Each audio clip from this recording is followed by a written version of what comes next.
Përshëndetje, e jani të shkojmë bashkë në Prishtinë për shopping dhe pse jo për të parë edhe Prishtinën. Po e nis vlogun me urën e famshme dhe të bukur të Kukësit. Si fillim bëjmë një ndalesë numero 1 për të gjetur rroba të bukura dhe të veçanta. Shkojmë të bëjmë check-in te Airbnb-a.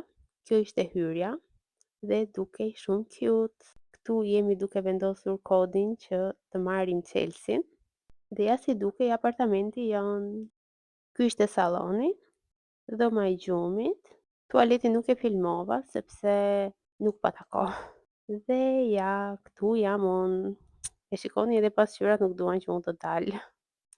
Vjeshta duke shumë e bukur në Prishtinë. Por ne jemi duke shkuar të ham sepse është orari i drekës. Dhe restoranti që zgjodhëm ishte Sete, restorant italian dhe me ushqime super të mira. 10 nga 10. Pasi hëngrëm, shkojmë të tresim ushqimin me shopping. Anyway, spoiler, këtu nuk gjetëm asgjë.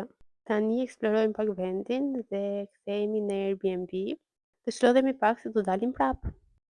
Pasditja jonë në Prishtina Mall. Prishtina Mall ishte aq e madhe saqë nuk patëm kohë ta vizitojmë të gjithë. Mund të them që ishte një 5x tek dhe ndoshta edhe më e madhe. Këto gjërat ishin shumë cute dhe prandaj kam filmuar që t'ju tregoj. Vazhdojmë me shopping dhe pastaj shkojmë të marrim për të ngrënë sërish. Për darkë KFC. Ikim tani se na pret Viva Fresh Store. Extra large, sepse kjo është më e madhja në Prishtinë. Në Viva Fresh Store gjen çdo gjë, vetëm nene baba jo, siç thot një shprehje e urtë popullore. E mbyllim për sot, shihemi nesër, bye!